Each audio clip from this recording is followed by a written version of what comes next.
Dios les bendiga, hermanos. Vamos a comenzar orando para colocar este tiempo en las manos de Dios.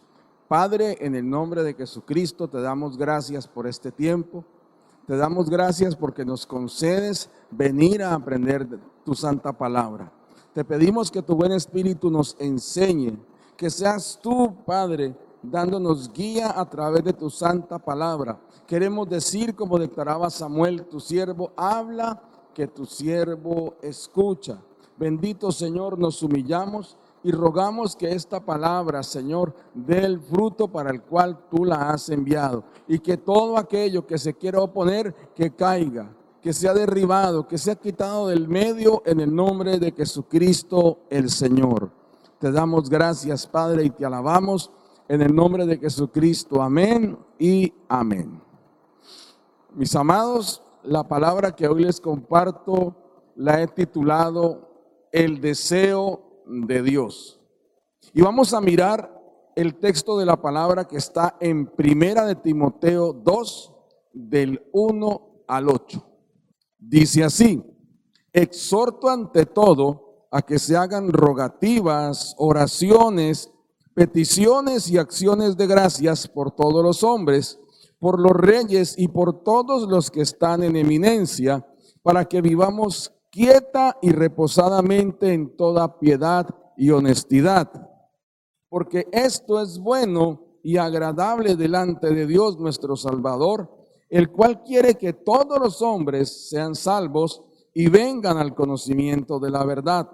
Porque hay un solo Dios y un solo mediador entre Dios y los hombres, Jesucristo hombre, el cual se dio a sí mismo en rescate por todos, de lo cual se dio testimonio a su debido tiempo. Para esto yo fui constituido predicador y apóstol, digo verdad en Cristo, no miento, y maestro de los gentiles en fe y verdad.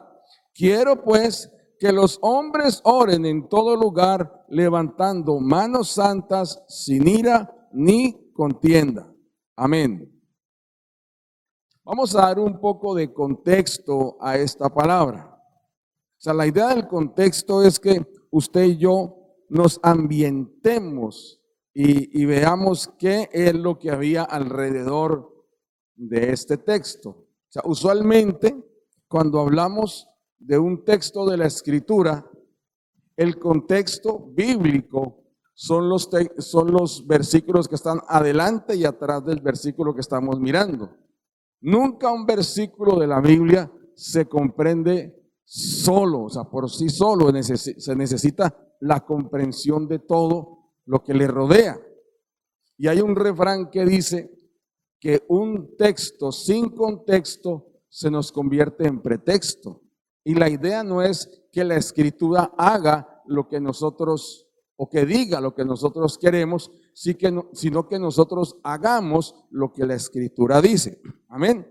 Entonces, metiéndonos en la idea, la primera carta del apóstol Pablo a Timoteo es una serie de ordenanzas, directrices y consejos. O sea, el apóstol Pablo le envía una carta de su corazón a quien va a tomar su lugar, porque él ve que ya se acerca a su final. Entonces le encarga cómo va a dirigir la obra, cómo tiene que continuar lo que el Señor le ha encargado a Timoteo. Entonces, en ese contexto le da una indicación que es prioritaria. O sea, cuando hablamos de prioritaria es que es importante. Amén. Sobre cómo debe ser la oración de la iglesia. Y en esta oración los creyentes se unen al deseo del corazón de Dios por la salvación de la humanidad. Amén. Lo que el apóstol Pablo le está diciendo aquí a Timoteo es que le encarga que la oración sea prioritaria, que la oración sea importante en la iglesia y que el punto culminante de la oración, el punto que tiene la preferencia porque es la voluntad de Dios, es la oración por la salvación de todas las personas. Entonces vamos a mirar esto en detalle. Lo primero que dice el apóstol Pablo es exhorto ante todo. Cuando alguien exhorta, no está regañando. O sea, de pronto hemos pensado que pararnos y hablar duro y decirles que iglesia y comenzar como a hacer énfasis y comenzar como a subir los tonitos de la voz, es que estoy exhortando. No, es que estoy regañando. Y le digo algo, quienes tienen la potestad de reprender a alguien es el que ha instruido a ese alguien. Amén. O sea, si yo no he instruido a una persona, yo solamente le puedo brindar un consejo si lo quiere recibir, pero yo no me puedo poner a regañarlo. Y yo no me puedo poner a regañar la iglesia porque están todos grandes. O sea, salvo que el Señor me diga, repréndelos por esto, pues eso ya es algo excepcional. Pero realmente quienes tienen la facultad de reprender y hablar así como acentuando las palabras, poniendo los puntos sobre las íes, son los padres de familia, sobre sus hijos. Digo, venga para acá, que quiero hablar con usted. O sea, necesito hablarle durito para que entienda. Pero cuando hablamos de exhortación no es un regaño, es una palabra de ánimo. Estoy prácticamente empujándole, estoy corrigiendo alguna cosa que de pronto le hace falta enfatizar más. Entonces, cuando el apóstol Pablo nos deja este texto en la palabra, es que está animando a la iglesia a que se sintonice con el deseo de Dios. Amén. Entonces, primero le dice, exhorto ante todo. Entonces comienza a darle un listado de tipos de oración. Entonces le dice, tiene que orarse de esta manera. O sea, la oración debe tomar un lugar primordial. Entonces establece cómo se ha de orar, por quiénes se debe orar, por qué se tiene que orar. Entonces el apóstol incluye como motivación la oración, la razón de la oración. Y es que Dios quiere que sea así. Es la voluntad de Dios, es lo que Dios quiere. Entonces, vamos al otro punto, ¿cómo orar? Entonces, el apóstol Pablo deja unas frases, unas palabras muy interesantes. Dice rogativas, oraciones, peticiones, acciones de gracias. Y vamos a mirar en el detalle de qué se trata cada una. Lo primero es rogativas. Entonces, rogativas es lo mismo que súplicas. Usted cuando encuentre rogativa y encuentre súplica, va a darse cuenta de que se refiere a lo mismo. Y es cuando le expresamos a Dios que necesitamos urgentemente su ayuda, porque sin Él no podemos hacer nada. O sea, la rogativa, la súplica, es una actitud de rendición delante de Dios. Es una súplica que sale del corazón. Entonces le estamos suplicando a Dios por la salvación de todas las personas y por su ayuda en el esfuerzo de evangelismo y discipulado. Mis hermanos, sin Dios no podemos ganar a nadie. Sin Dios no podemos alcanzar a ninguna persona. O sea, los corazones de los que nos rodean seguirán duros. Necesitamos arrodillarnos, necesitamos implorarle al Señor misericordia por las almas de nuestros familiares, por las almas de nuestros amigos. Señor, oramos, te venimos a rogar que tengas misericordia de esta persona. O sea, eso es una rogativa porque entendemos que es urgente. Otra cosa que debemos entender, mis hermanos, es que en más de una ocasión la iglesia se ha vuelto autocomplaciente, se ha endurecido. Entonces ya no estamos pidiendo por la salvación de las personas, estamos rogando por nuestros propios intereses. Entonces algo que debemos rogarle al Señor es que nos dé un corazón humilde, un corazón sensible, un corazón que se duela de la necesidad, que la iglesia deje de ser indolente frente a las almas de las personas que se pierden. Dios tenga misericordia de nosotros. Oremos, pidámosle al Señor, supliquémosle por la iglesia. Señor, que no seamos más indolentes, que no seamos más duros de corazón. Esa debe ser nuestra súplica, una rendición ante el Señor. Y vamos a mirar Lamentaciones 2:19 para mirar un ejemplo de súplica. Y mire esta palabra como dice: levántate, da voces en la noche al comenzar las vigilias, derrama como agua tu corazón ante la presencia del Señor, alza tus manos a Él implorando la vida de tus pequeños, de tus pequeñitos que desfallecen de hambre en las entradas de todas las calles. Aquí el profeta Jeremías está describiendo el asedio de Jerusalén antes de que fuera tomada por los babilonios. Y la ciudad estaba en un estado terrible. Ya los padres no encontraban comida, ya no encontraban qué llevarle de comer a sus hijos. Y ya los niños estaban sentados esperando morirse. Entonces, y los padres no hallaban qué hacer. Entonces Jeremías levantaba la voz y le decía a las mamás: derramen su corazón delante de Dios, pídanle a Dios por sus niños pequeños, supliquen, imploren. Esa es la misma idea, mis hermanos. La gente en el mundo se está perdiendo. La gente en el mundo está tomando caminos contrarios a la voluntad de Dios. Y la gente sin Cristo, si muere, va al infierno. Y eso lo tenemos que entender usted y yo. Y tenemos que decirle: Señor, por favor, mira, mi pariente no te conoce, mi tío no te conoce, mi vecino no te conoce. O sea, necesitamos derramar el corazón delante de Dios por la familia. Señor, mi esposa, mi esposo, mis hijos no te conocen. Necesitamos decirle al Señor eso, suplicarle, implorarle de corazón. Amén. Ahora, el otro punto que habla, oraciones. Ahora, la oración es un acercamiento personal entre Dios y el hombre. Es cara a cara con nuestro Dios.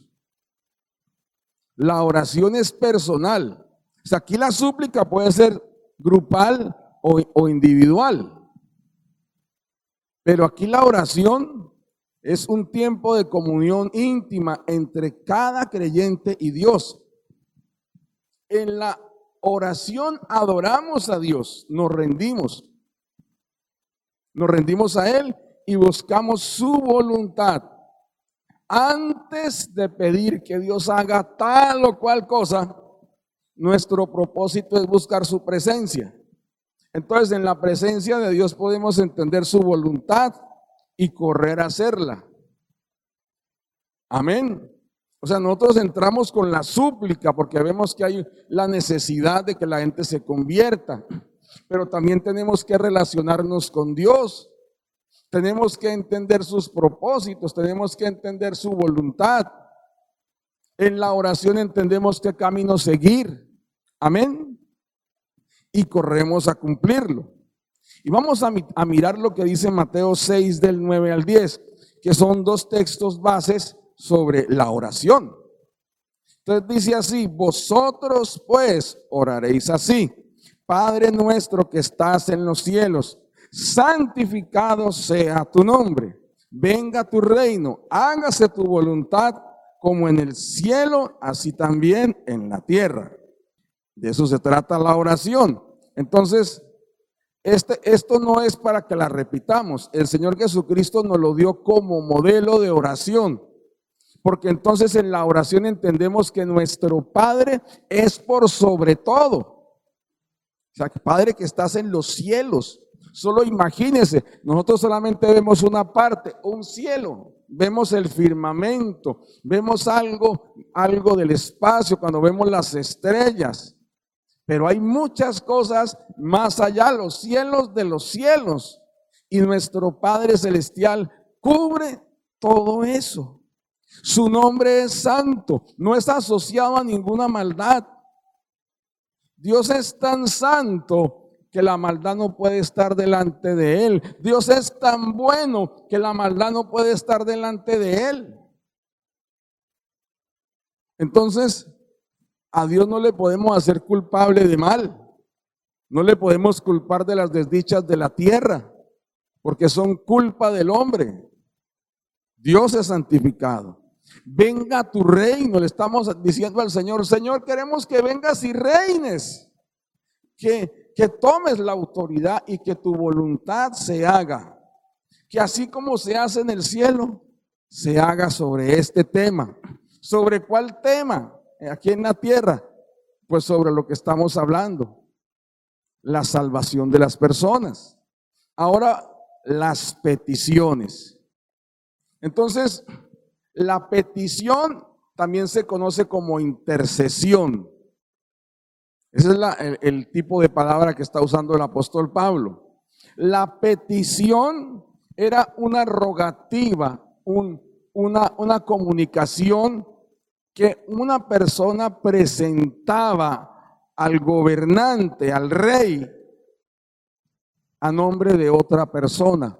Alguien venía a interceder por otro. Entonces, en esa época, los gobernantes exigían que quien se presentara delante de ellos se postrara. Entonces llegaba, por ejemplo, el gobernador de una provincia, pedía audiencia con el rey, y cuando llegaba ante el rey, él se postraba delante del rey y decía: Rey para siempre vive, o emperador vive para siempre. Y se postraba y le presentaba una carta, y esa carta venía de parte de un ciudadano que le estaba pidiendo algo al emperador o al rey, y había logrado convencer a ese otro poderoso que viniera a interceder por él. Esa era una petición. Entonces, nosotros como hijos de Dios, que tenemos acceso al trono de la gracia, que podemos venir ante el Señor en cualquier momento, podemos venir y presentar la petición, podemos venir a interceder por una persona.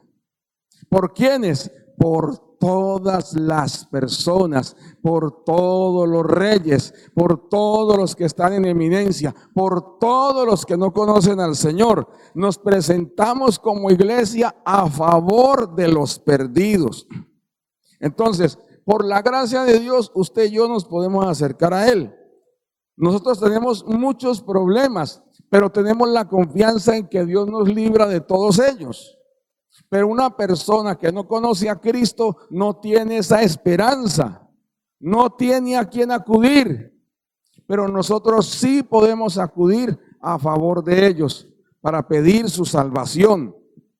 Amén. Entonces podemos interceder por la salvación de todos y por el crecimiento espiritual de esas personas para cuando crezcan. Amén.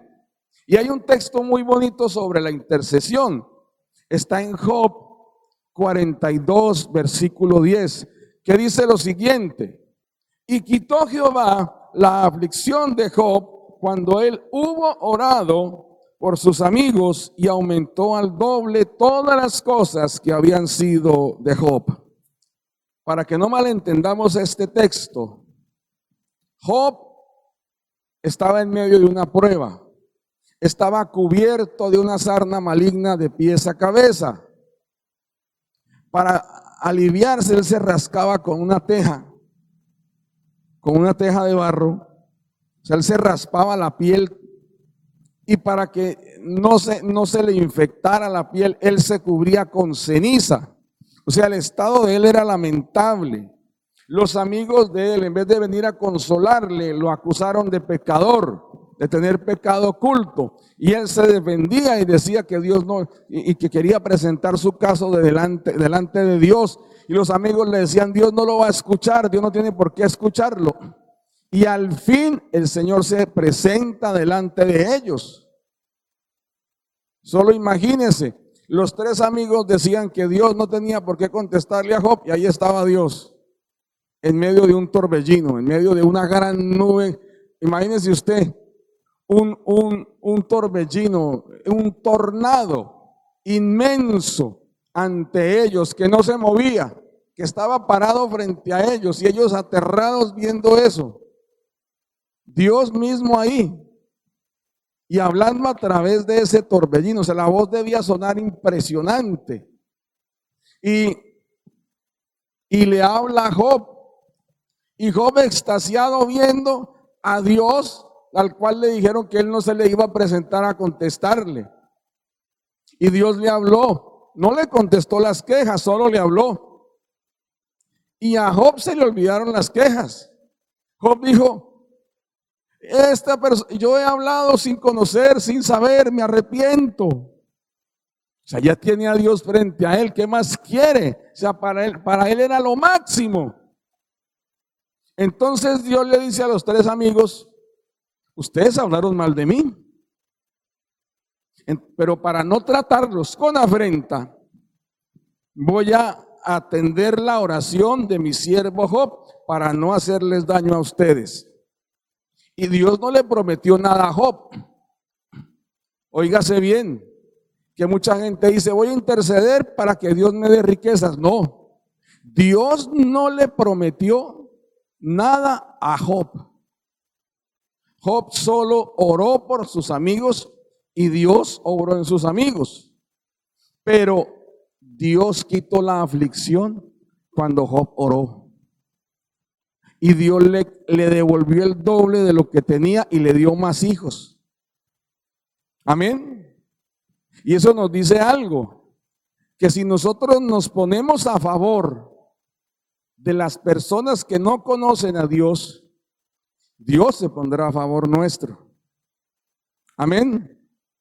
Pero la idea no es tanto que Dios se ponga a favor nuestro, es que nosotros nos pongamos a favor, intercedamos, pidamos por las personas que no conocen a Cristo. Amén. Y las acciones de gracias. Entonces, cuando nos acercamos a Dios, tenemos que ir con una actitud de gratitud. No solamente pedir, clamar, sino que tenemos que tener una actitud agradecida. Y ese agradecimiento tiene que ser constante, activo, público, alegre. Amén. Nosotros tenemos que acercarnos a Dios dándole gracias. Gracias por lo que hay y gracias por lo que no hay. Esa fue la misma actitud de Job.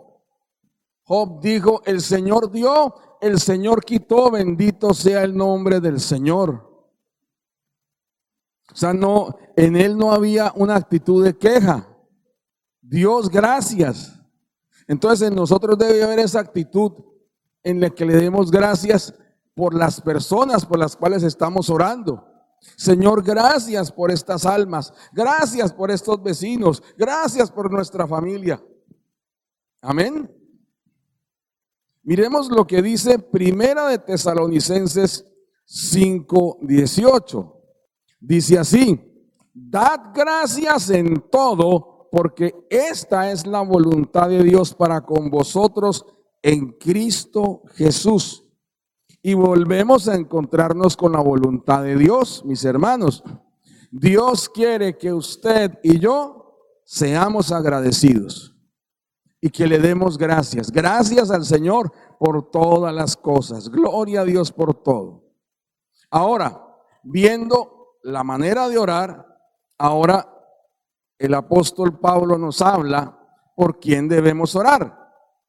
Entonces dice: por todos los hombres.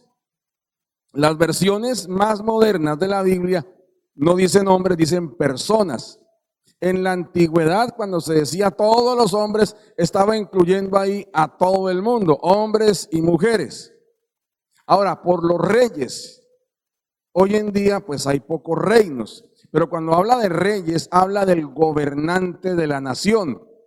Entonces, la oración, debemos orar por el gobernante. Ay, pero es que ese es un pícaro. Ahí no dice que tiene que ser buena gente, que le tiene que gustar a usted. Ahí no dice que usted tuvo que haber votado por él.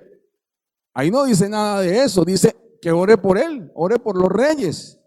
Entonces, ¿y qué vamos a orar? Pues vamos a orar que sea salvo. Porque si no es salvo, él va a gobernar mal. Si no conoce al Señor, entonces él va a hacer trampitas. ¿Sí? La gente va a decir, no, es que él robaba poquito. No, queremos es que nos robe. ¿Y cómo lo logramos? Orando por él para empezar y pidiendo que el evangelio de Cristo llegue a su vida, pidiendo que la puerta de su corazón se abra al Señor. Eso es lo que hay que hacer, hermanos. No sumarnos al grupo de crítica contra el presidente, que eso hay así. No, mire, el que está tiene un mundo de críticas encima, y el que llega no se ha posesionado y ya tiene otro mundo de críticas encima. No, nosotros no debemos pegarnos a eso. Nosotros debemos pegarnos al grupo de personas que están orando por ellos. ¿Y para qué oramos? Para que sean salvos y vengan al conocimiento de la verdad.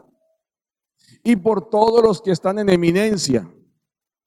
¿Quiénes son estas personas, mis hermanos? Los que están en eminencia. Personas importantes. Los que tienen algún tipo de autoridad. Entonces tenemos los policías, tenemos los alcaldes, tenemos los militares, tenemos los gobernadores, los concejales, senadores, en fin, jueces, doctores, profesores. ¿Cuántos aquí han orado por el profesor que le da clases a sus hijos? ¿Cuántos? Mire, hay profesores que en vez de dar clases enseñan ideología a los hijos. O sea, yo no quiero que le enseñen ideología a los niños, yo quiero que les enseñen matemáticas, que les enseñen historia, que les enseñen geografía.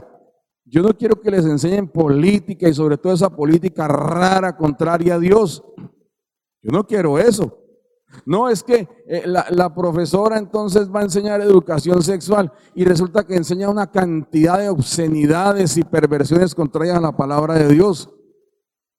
Y llegan los niños todos confundidos a la casa. No, Señor, nosotros como hombres y mujeres de Dios debemos interceder, rogar a Dios por los profesores, para que sean salvos y no enseñen esas porquerías. Sí, esos son porquerías, esos son inmundicias. La Biblia condena eso. Pero no basta con quejarnos, no basta con ir a armarle un plantón al profesor. Necesitamos que sea salvo. Amén. Por eso debemos orar por ellos, por todos los que tengan autoridad. Amén. Entonces vamos a mirar lo que dice Romanos 10:1. Un ejemplo de orar, y en este caso es por un grupo de personas, por una nación. Dice así: hermanos, ciertamente el anhelo de mi corazón y mi oración a Dios por Israel es para salvación. El apóstol Pablo, como hombre de Dios que amaba el país de donde era originario, él pedía a Dios por su salvación. Amén. Eso es lo que nosotros debemos hacer por el nuestro, orar por la salvación de nuestra nación.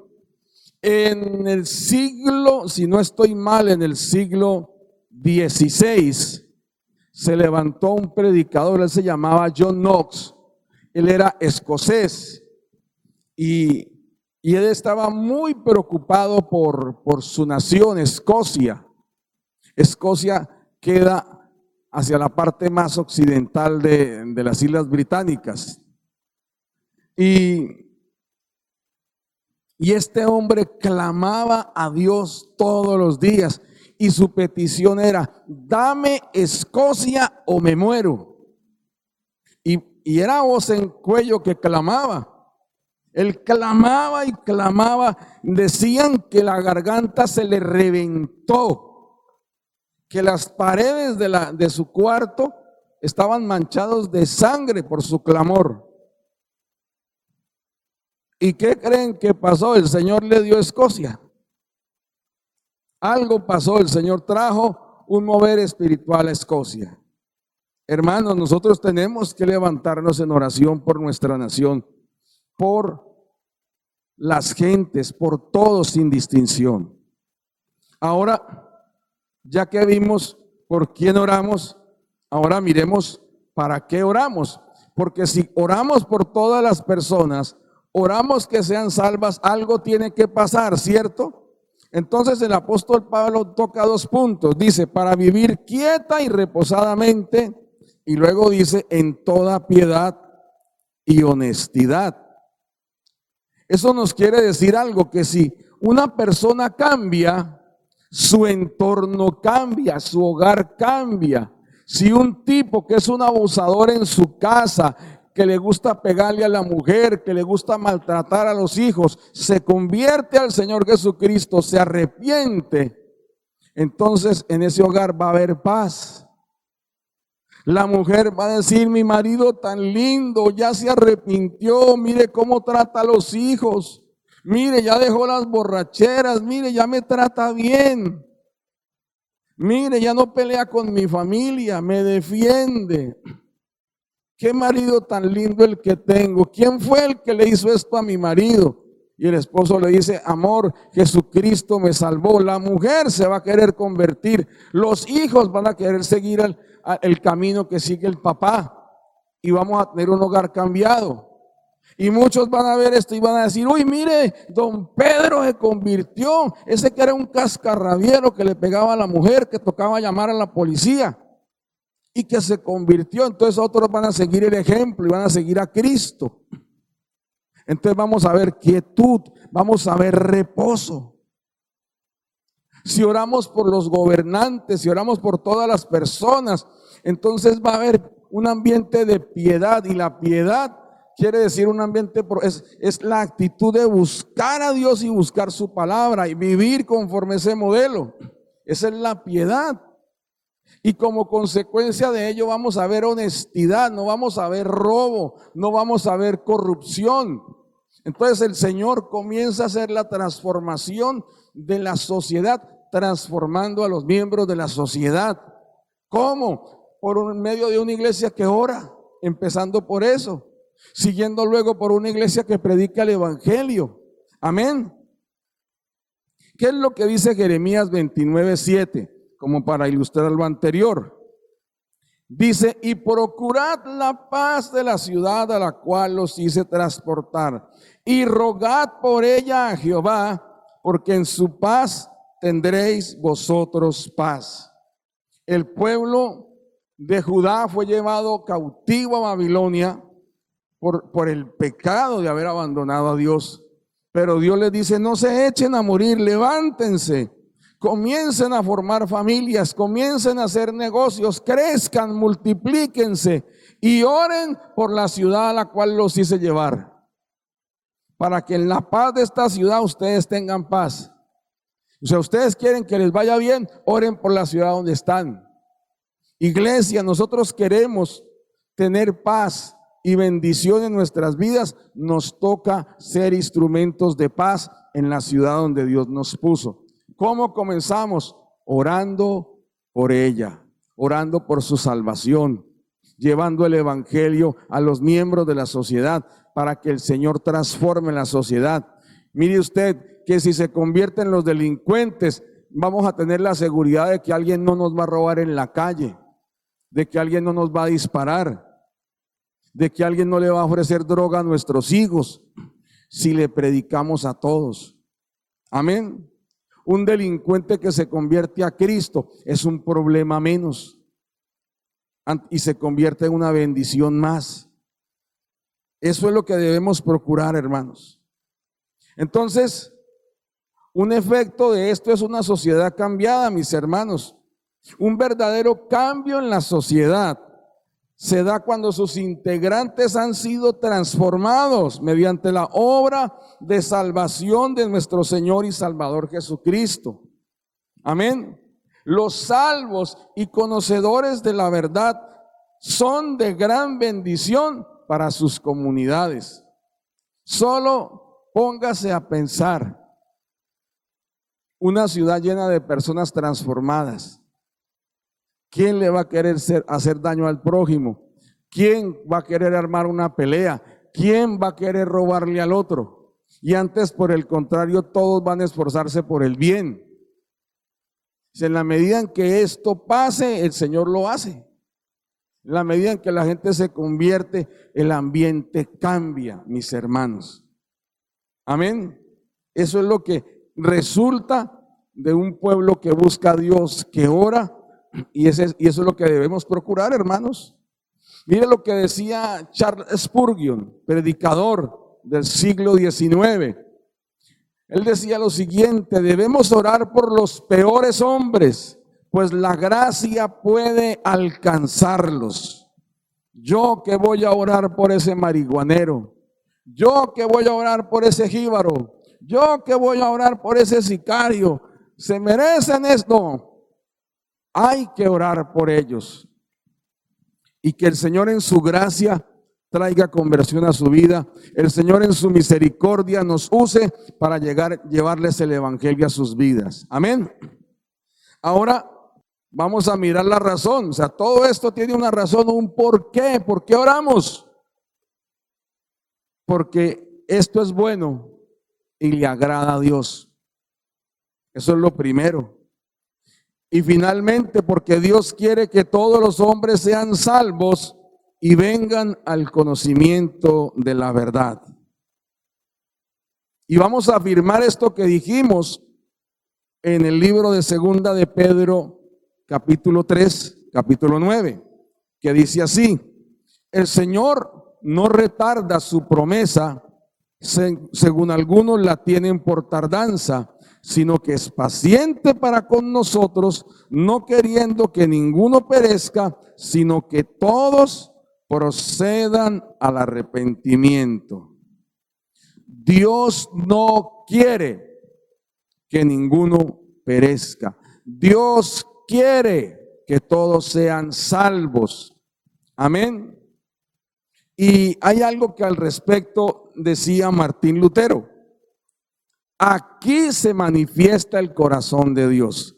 Él no desea la muerte del pecador, sino que crea y viva. Amén. Vamos a concluir con unos 3 punticos. Lo primero es que la oración debe volver a tomar un lugar predominante en la iglesia del Señor. Hermanos, somos creyentes de nuestro Señor Jesucristo.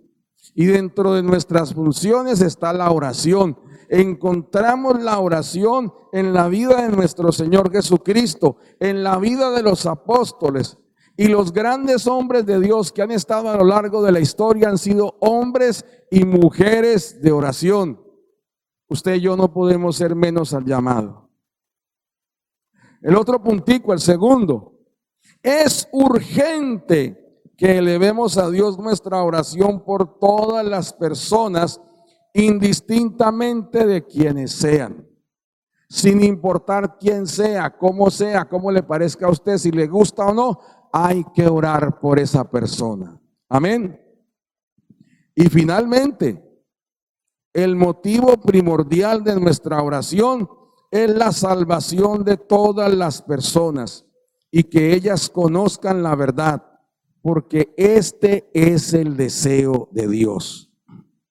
Vamos a orar y que el Señor Todopoderoso guíe y dirija nuestras vidas en este propósito. Padre, en el nombre de Jesucristo el Señor, venimos delante de tu presencia y te rogamos, Padre, que perdones todo pecado que hemos cometido contra ti como iglesia, cuando hemos endurecido el corazón y no hemos orado por las personas que nos rodean, por el barrio donde nos pusiste, por la ciudad donde estamos, por la nación donde nos has colocado, Señor, por la salvación de sus gentes.